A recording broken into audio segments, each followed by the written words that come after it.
So hey guys, this is Jacqui Hauser at the Studio for Art and Craft in not particularly hopping downtown Cobleskill, New York.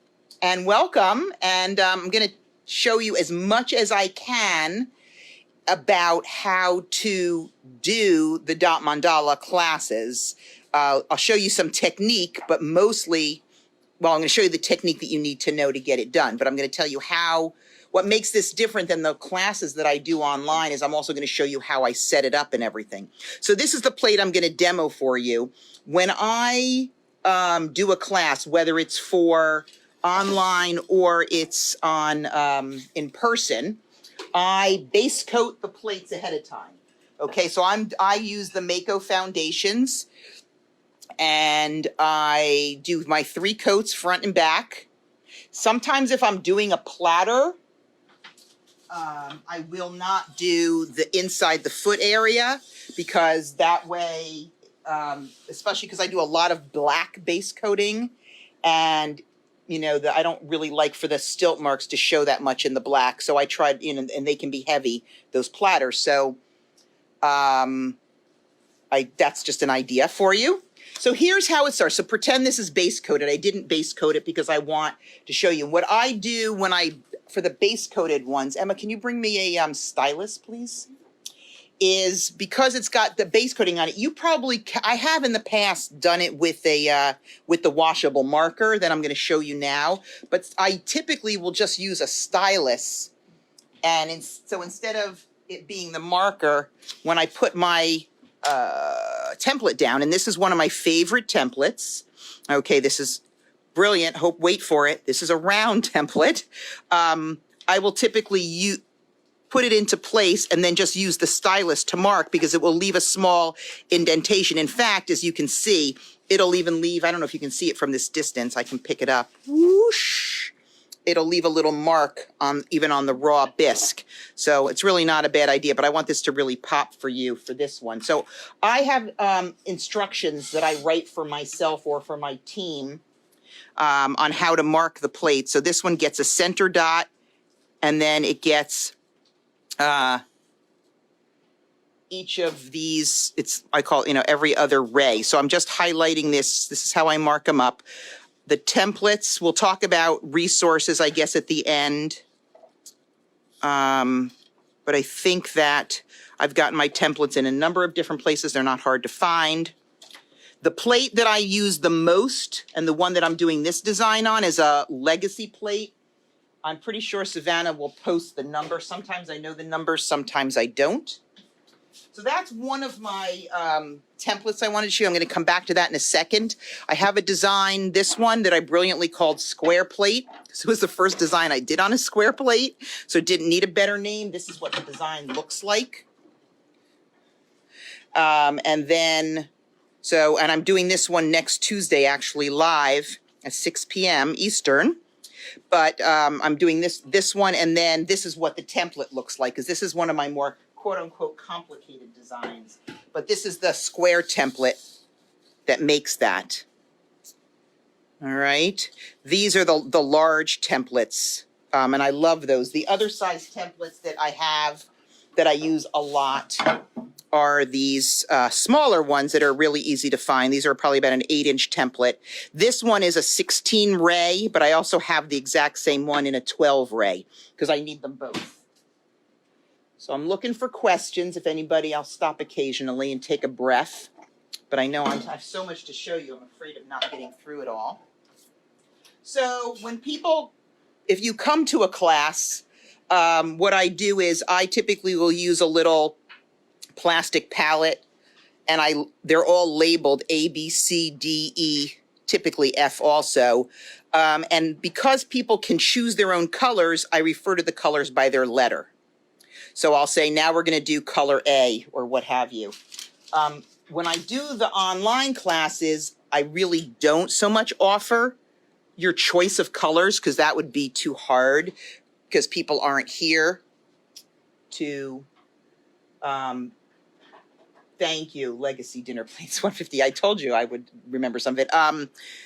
I fill these are great. I don't know what number these are either, but these are from BI, and I will sometimes write the number on the top like I did on these. And then when they come back and I wash them out, I just use rubbing alcohol to take that off. But I put them in the order in which I use them.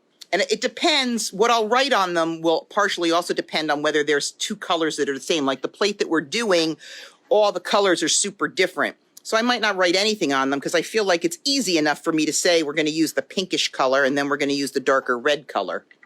Even though, you know, as glazes, they're different than fired, it's easy to point them out. So the kits that I send home have a paper placemat, and their plate is in its plastic bag because that's how I want it back. And when I usually at the beginning will tell people, put your plate goes on your placemat, not just to protect your table. My real interest is to use the placemat to turn your plate. So instead of putting your hands all over your plate, or what a lot of people will do is like they turn it, I tell them if you turn it, it rubs the glaze off the bottom of the plate. And I can't always tell that that's happened until after I fired it. So better you should pick up the placemat. Here, I'll show you the hand motion. Pick up the placemat and turn it and place it back down.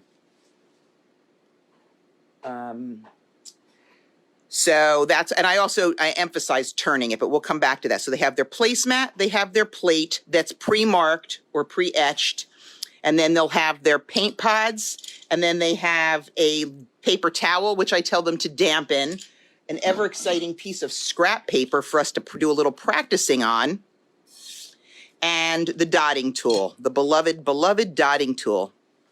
And so this is, I don't know the item number for this either, but it's called the Dotting Gyre, G-Y-R-E. And I always go through with people and tell them that it starts, the smallest tip is tip 1, the numbers are right on it, and it goes all the way around to tip 8. Okay? And that's all there is to it. This is really readable. This is a big improvement on the old ones. You can actually read the numbers, so bless you for that. So that's my prep. Like I said, if I do them in person, I usually bring my color chips and let people pick their own and use the palette to put their colors in. The other thing I do, the other piece that goes into the kit is a photo of a finished plate. So I might take, you know, I'll include a photo in it so that they know they can use that almost to follow along with. All right, so we print one of those as well. If we do a plate like the sunflower, ooh, here's one. If we're doing the sunflower plate, I have a little template that I use for the petals. And so I include that in the kit too, obviously. Now, for all of these that I have done online, all of my online classes are saved. I have a YouTube channel, and I think they save them on Facebook too, but since I wasn't 100% sure how long they would save them on Facebook, I put together my own YouTube channel for them so people can go back and do them. So I have these on my website. People purchase the kit, and then they can just go and make them following the video whenever they want. And that's been very successful for me. It's been great. So I'm happy about that. I sell a lot of them after the video's done. A lot of people even buy it when I first put it out there, but if they can't make the video, the live on Tuesdays, then they just do it themselves later in the week following the video. So I don't know if anybody has any questions on the setup. Basically, when I start the class, I remind people that their hands should be clean. Their hands have the oils on them to try to keep it off the plate, partially because then it becomes my issue when it comes back. I remind them to know, not always successfully, not to use Sharpies or anything like that to sign their name, that if they want to sign their name on the back with something other than the dotting tool, that they should deal with it when they drop off their plate, because they can use our writer bottle then, or we can do it for them. So fortunately, I've had a few that I've had to call. I'm like, did you use Sharpie on here? I'm going to have to sand that off, repaint your bottom, and tell me what, and rewrite it with actual glaze. But for the most part, it works pretty well. So here's what I do kind of when I go through it on the class. So you've got your marks. I will show them that one of the things to understand is not only does each tip determine the size of your dot, but the viscosity of the glaze makes a difference, and as well as what kind of a touch you use. So I'll usually have them do a practice with like tip 4, and I'll say, okay, we're gonna use tip 4. I don't care what color you use to start with, but dip and dot. That's my first technique. I call it dip and dot because I like it to be self-explanatory, and I want you to see how your dots come out. You can then wipe your tip on that wet paper towel, pick another color, and dip and dot next to it. And what's interesting about that is whether or not the dots are basically the same size, the blue and the pink, or whether they're different. I remind people that you can always add more, you can't add less. So if you're not sure about a tip, dot lightly. You can always redot it. The second technique I have them practice, if you will, is the dot, dot, dot, where you dip it once and then you do successive dots in a row and watch them get smaller.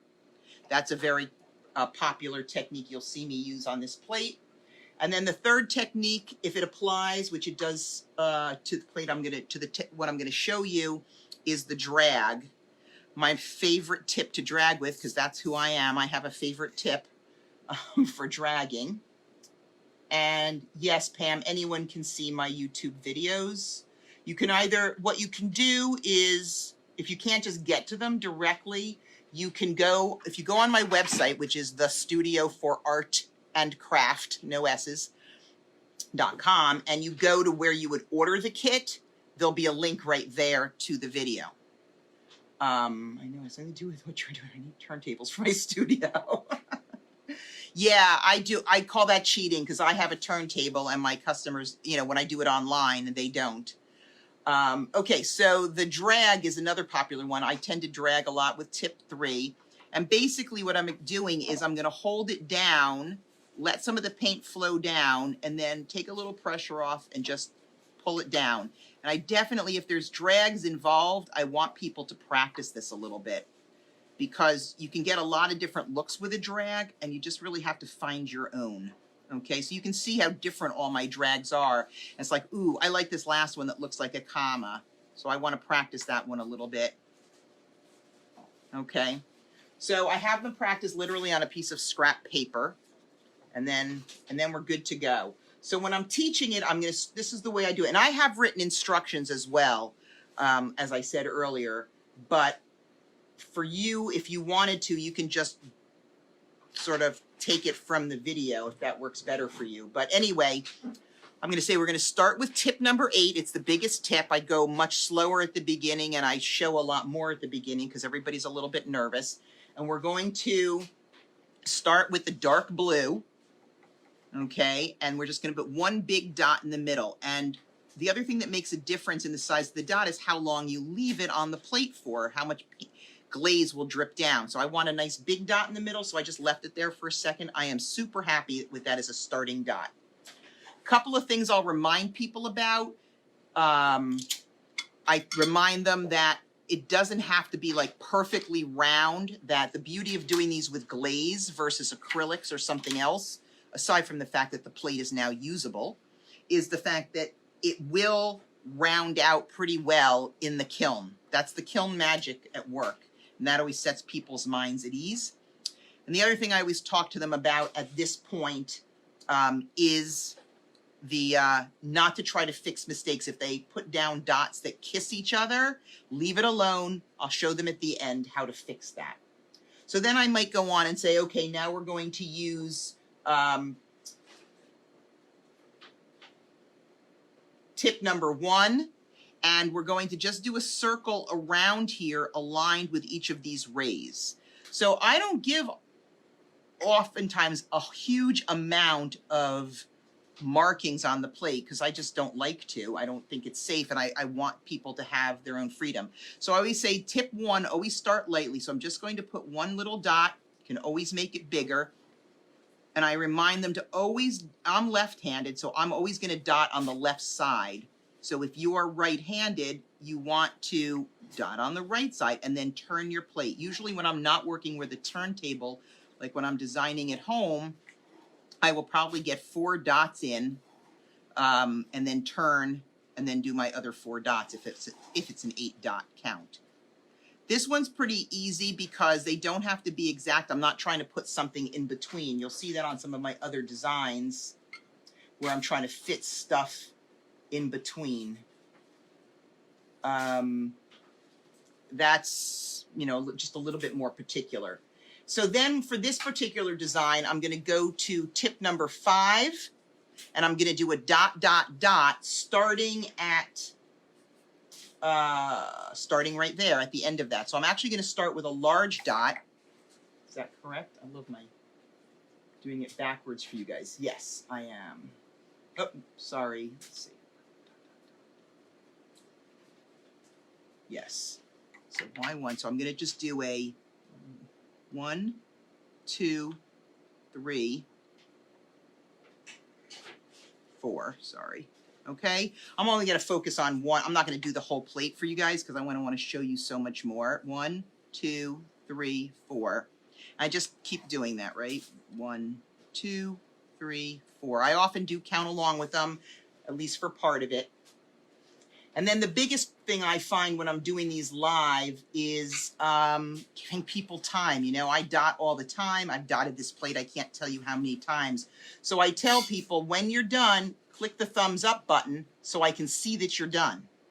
All right, so if I know that there's 20 people on, I kind of look for about, and a lot of times people are doing them together in groups, so I don't actually have, like I might have sold 20, well, or 30 plates, but I'm only going to have maybe 10 or 15 people on live, so we can use that. Yeah, I use banding wheels. That's exactly what I'm using for a quote-unquote turntable. So I'll give it a few minutes. I try to think how long would it take someone who's not done this before, who's a perfectionist, to do it. So then I would go on to the next step, which is we're going to take I'm going to use the number 7, same blue, and just put a dot at the end, and one nice big fat dot at the end. Okay, take your time. Do them far enough away so you don't risk running into the one before it. These are just some of the things I kind of try to tell people. So now I'm just going to switch off because I'm going to show you a couple of other, you know, the design elements about how this builds. One of them is this the red diamond that's in the middle. This has become a real fave. So I'm going to use the red, and I'm going to make this diamond in the middle. All right, so I'm going to use tip 3 for that, and I'm going to put a dot. And what I usually will make a point of doing is lifting after each dot so that people can see where it is, because really there's no way for me to do a good job if I try to hold myself at my hand at an angle where they can see me actually do the dot, because then it's this really bizarre angle and I do a cruddy job and that makes nobody happy. So I'd rather just do a dot, step away. Okay, so I'm just going to do a couple of them here. I think you got the point. That's what a diamond looked like. Okay. Now another thing that I do is double dotting. Double dotting is really important to a good dot mandala design because it adds a lot of depth to it. And there's 2 ways, if you will, to double dot. I mean, you can wait till the paint is dry, or you can do it when it's wet. That was brilliant. You can quote me on that. So I used to always do them when they were dry, and I've kind of gotten into sometimes doing them when they're wet now. So what I'm going to do for this one is I'm going to use my number 4 tip and I always tell people on this one, what looks to be your white paint, but that's really light blue. And I'm just, in this case, there's 2 places to double dot, right? There's in the middle. I'll do the big one in the middle here. So I usually will, and if you're dotting on wet, you want to just let it drop on. Okay, you don't want to press too hard. Whereas if I dot, and then I dot here, I'm going to do it on the inside. This happens to be a big part of this design, is the off-center double dot. So, woohoo. All right, so I have to keep, can this video be, oh, I don't know, that's not my question. Okay, so that's a little bit about double dotting. And the next bit is about doing my little teardrops. So I'm going to use actually tip number 1, and I'm going to what I do for this one is I happen to put a little dot above there, and then I'm going to do a little teardrop around it. Now, when I do a teardrop, I always start above, because that's my biggest dot, and then I do dot, dot, dot. So they get successively smaller. Now, right now I'm using tip 1. That's the smallest tip, so I can't go smaller. A lot of times I tell people, be careful, go very lightly, because when I do my dot over here, I don't want it to be as big as this, as my main dot. So I'd rather go a little bit light and come back to it if I need to. But you want to get that look where they're successively smaller. Does that make sense to everybody? So I've got my center dot for this one, and then I'm just going to go dot, dot, dot, dot, slight little dip, and come back and do dot, dot, dot. And then I'm going to come grab this one just so if I'm showing you this, it makes some sense. Okay. I'm looking for questions. You're reposted. Okay, not about me. Okay, so then we're going to do the next, a lot of times, and especially in this design, I do a teardrop, thank you, around my teardrop. That's a big part of building a design. In this case, I'm just going to go up one size to tip number 2. And I'm going to use the same color, and I'm going to do a bigger teardrop around that. So I'm going to start always on the line with my biggest dot, and then work my way around. 1, 2, 3, 4, 5. One of the things I'm very careful to tell people is do not be stressing about the number of dots. I can tell you that practically every design I do, to be honest, even the same design that I've done more than once, I will have at least one ray, if you will, that does not have the same number of dots, either on the other side as on the other side or as another one. It doesn't matter. I've never seen it matter in a finished design where I'm like, oh, look, that one has 5 dots and this side has 4. It's just not visible because the whole design comes together. So I don't know if you noticed, I turned my plate somewhat naturally to do the other side because that's how I roll. That chatting took all my paint off. 1, 2. So this time if I had 1 at the top and then 5, so I only need 5 here. 1, 2, 3, 4, 5. Okay, so that's how I kind of build the teardrop. I'm just going to do these quick because I want to get to the point and be able to answer any questions you have. All right, so in this case then I switch to another color. I go up a size in tip, so I say, okay, now we're going to use tip number 3, and we're going to use the bright blue.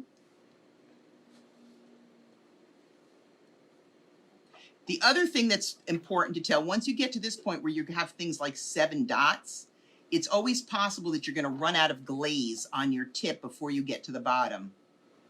So let's just say I ran out of glaze there. I did my next dot and it came up naked. Then I say don't re-tip number 3, because to be honest, this size tip is not a size 3. This size dot is not a size 3 anymore. This is a size 1 at best. So I'm just then, if I need to do that, now I'm going to just dip in my tip number 1. And that's what's beautiful about this tool. I got to be honest. I love it, because you could just spin it around in your hand, dip in tip 1. You will usually come and just dot lightly on the one that I left off on to make sure that I'm on the right size, and then just finish it up. All right, so on this side, I'm going to go back and start with dot 3. I have plenty on here, so I won't run out. So I can't really show you that, but you understand the concept, I'm sure. All right, so I'm just going to finish this little one on my little example. See if anybody has any questions for me. Nope. All right, so you've got the idea of it. So you would just keep building that design out. I actually move on to the light blue. I actually use the same size, still sticking with tip 3 and the light blue. I'm not going to finish these. I just want to get it enough so I can show you a drag in action. Because I think I can do a drag next. So the next thing that would happen would be a drag. So in this case, pretend these are both filled out. And you know what? Let me just do this one so that I'm not a liar and it makes more sense for you. But again, you can look at this on any of my video, or on the video for this one. It's called Colonial Burst, and you'll be able to see it both slower and more clearly. So I'm going to use my tip number 3 and my dark red, and the drags go down toward it. So I do my middle drag first, which is my straight up and down drag. And the drag is going to start like a little bit above the top, right in the middle. I leave it there so it can drip down, and then I lightly lift it and pull it down. And then when I do the ones on the side, I just like a little bit of curve to it. You know, what's fun is I like to look at these when they come back. And if I decided I wanted this to be a little longer, I could come back and do that. So I'll just show it to you again over here. So I'm going to start here, let it drip a little, and then drag it down. If I didn't feel like I got enough, you can always add more. I'm always reminding people, you can always add more, you can't add less. I think I tell them that's my one painting rule. All right, so that's how you do a drag. And that's cool, yeah.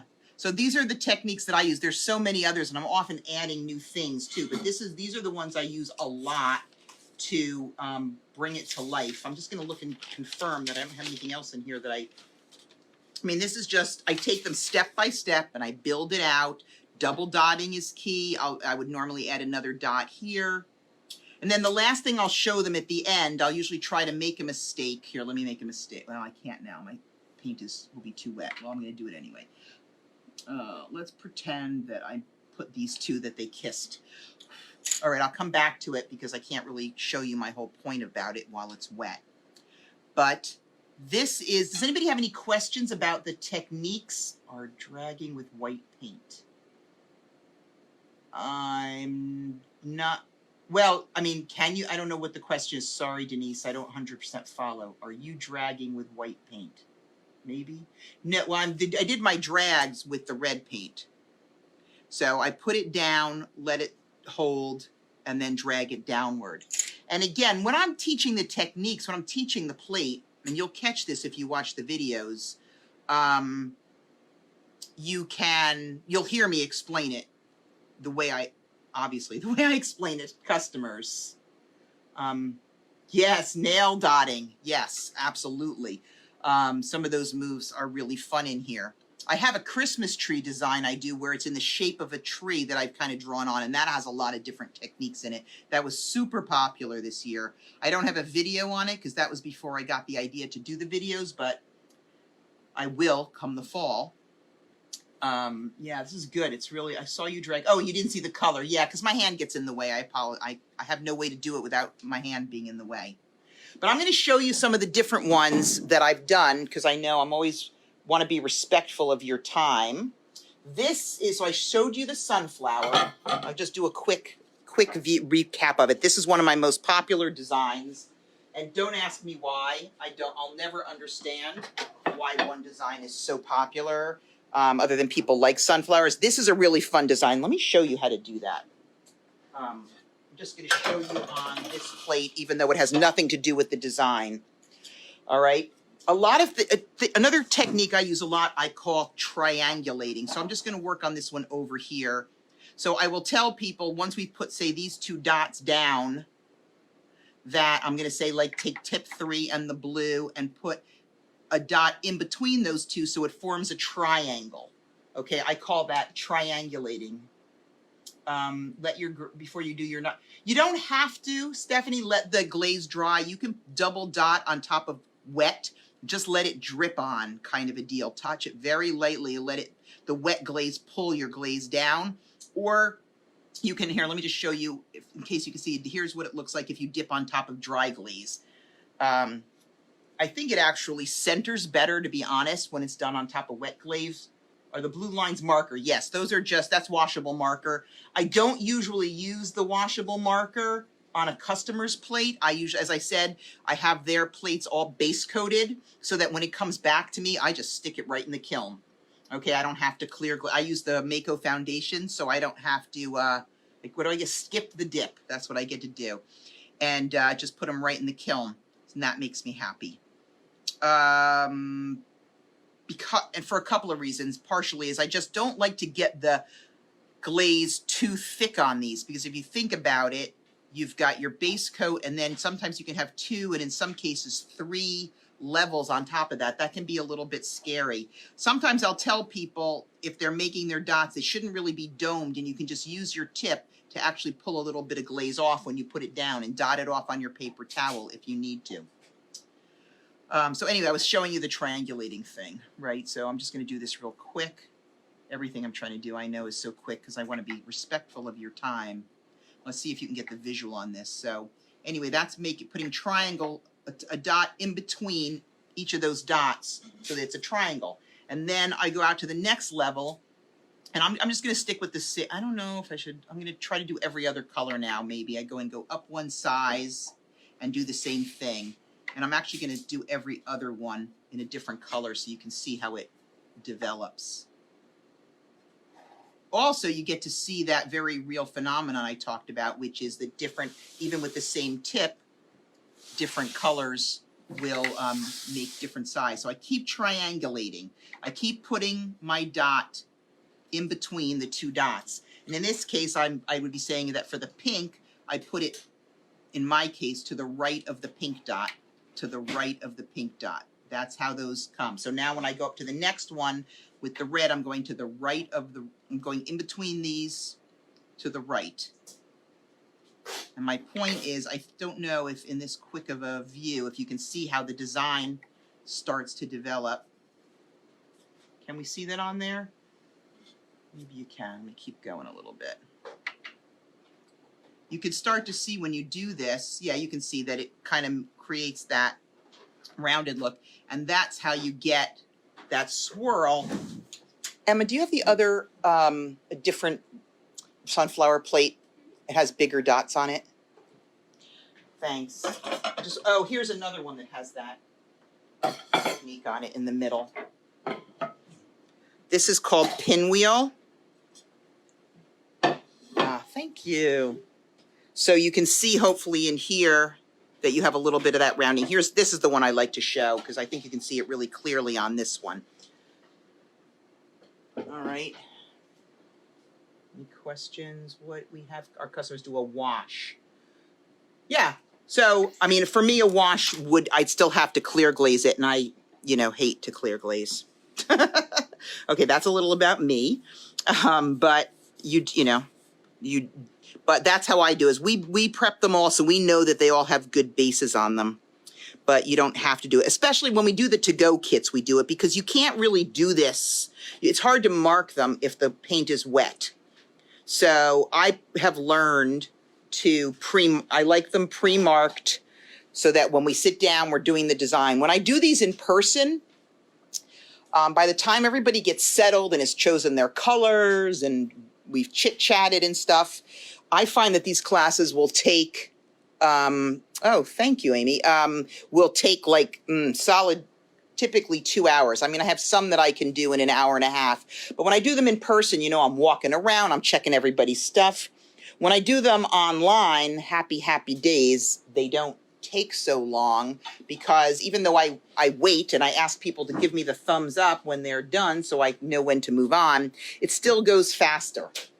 So this is one that I don't know how to tell, has become I think the most popular design that I've done.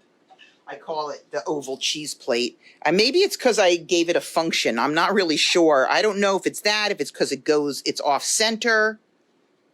I really don't know, I'm going to be honest, why it's so popular, but I did a group of 45. You guys have to know where I live for that to mean something to you. If you're in anything resembling a suburban or urban area, feel free to yawn.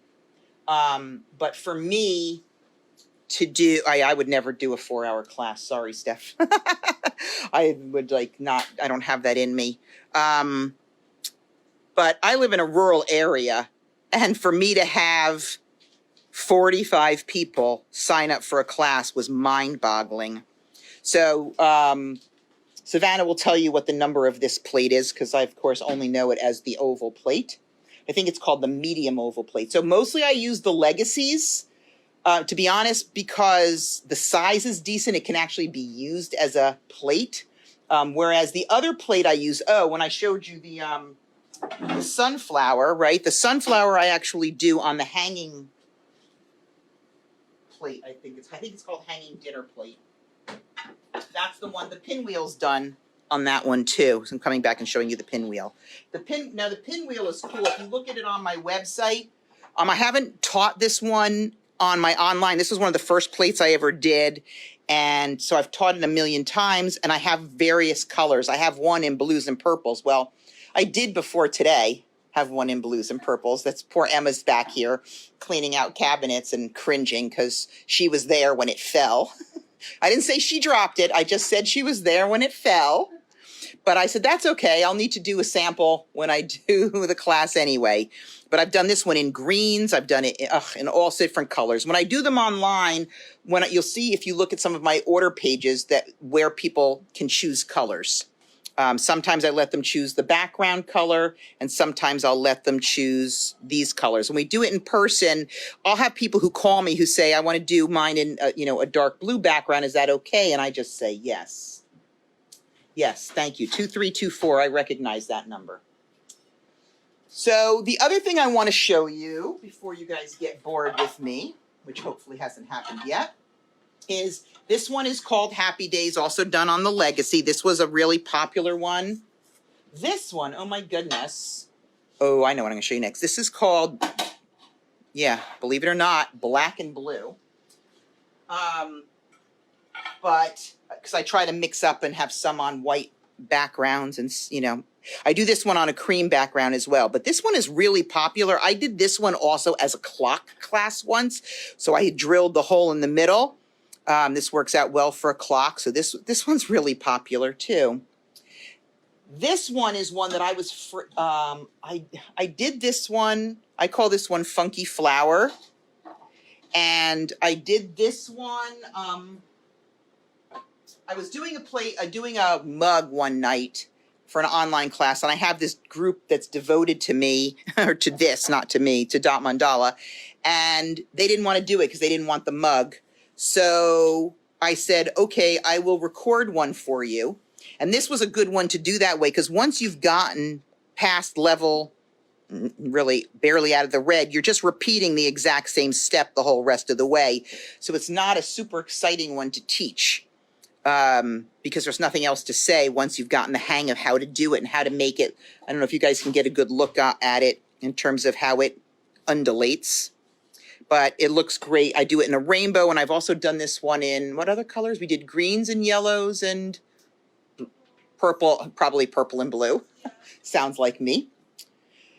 And then another one I want to show you. Now, this is interesting in as a to-go kit. This one I believe is called Celestial Blues. And this is the only one that I sent home written directions for. To use a certain number of colors for each design. Hey, Peggy, that's a great question. I am, what's that word I'm looking for? Lazy. So yes, I do. I try to keep my designs to 6 colors because they easily fit in a palette or, in a set of pods. So that's why I typically use 6 colors, but I have done some that use more. The Sun Goddess that I showed you at the beginning, here's one in blue. I showed it to you in the yellow. This one actually only has 3 colors in it. So 3 or 4, but I think it's, yeah, not very many. How's that for an answer? So Celestial Blues I designed when I was first starting to do the online classes because I thought that people would just want to buy the kit, and it could be just a to-go kit, but then people kind of assumed there would be a class, so I did it as a class, no big deal. But this one I have actually a stencil that I made. So you put down the stencil where it's black here, ignore that. So it's a stencil that has the moon cut out of it, and then we're dotting around it. And the written instructions, because this is more free-flowing,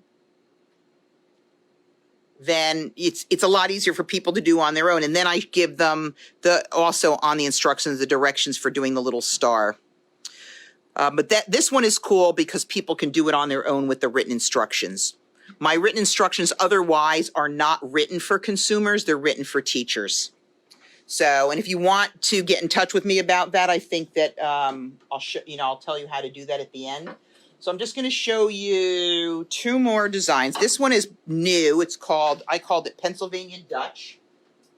And this one is getting a lot of attention. Also done on a legacy plate because I like the legacies, partially because the price point is very good for me to do these.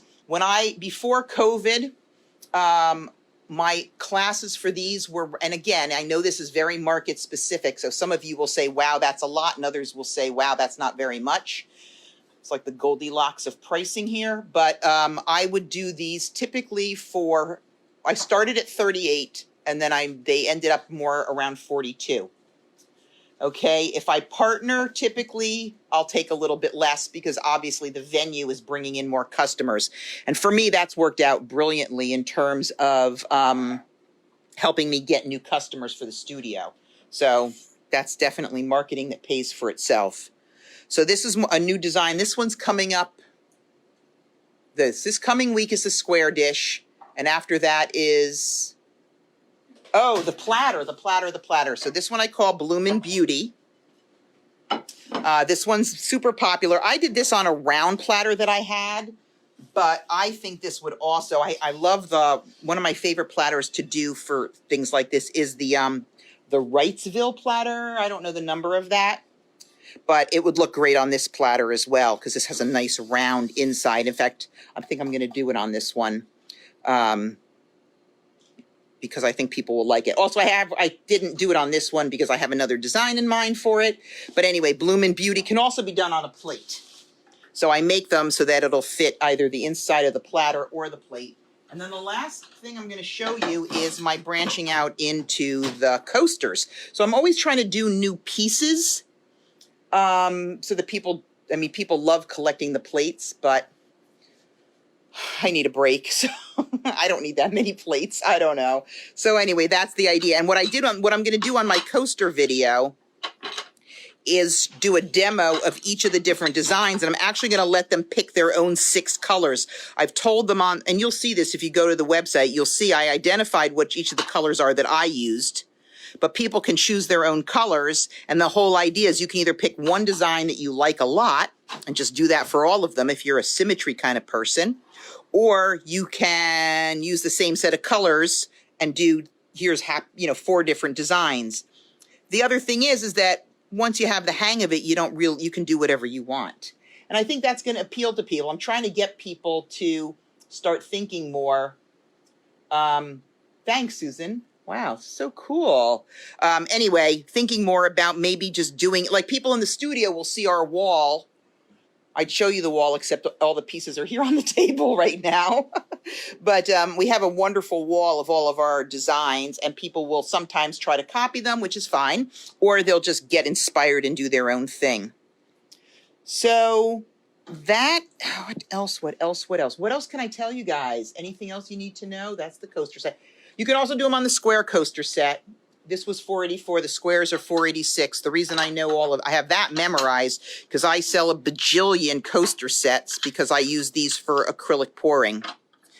This is one of my most popular acrylic pour on projects that people do. I actually did this as a take home as well. This got people to finally resin their own stuff, which I cannot tell you what a joy that was. So thank you, Dana. Yay. This is so fun, you guys. Thank you for letting me show you this. What other kinds of things can I tell you? I'm so glad you guys like the coasters. I really wasn't sure how people, what the reaction. I literally just put them up on the website, and I'm not doing that one for another 3 weeks. So I don't have a lot of response yet. My response, like everybody's, usually comes within the week before I'm doing it. But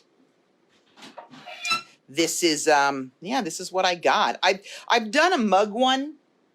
I'm not a huge fan of mugs. People have a lot of mugs. People are somewhat bored with mugs, whatever. So I'm not going to waste on, I'm not going to waste one on mugs. I think that these designs are amazing.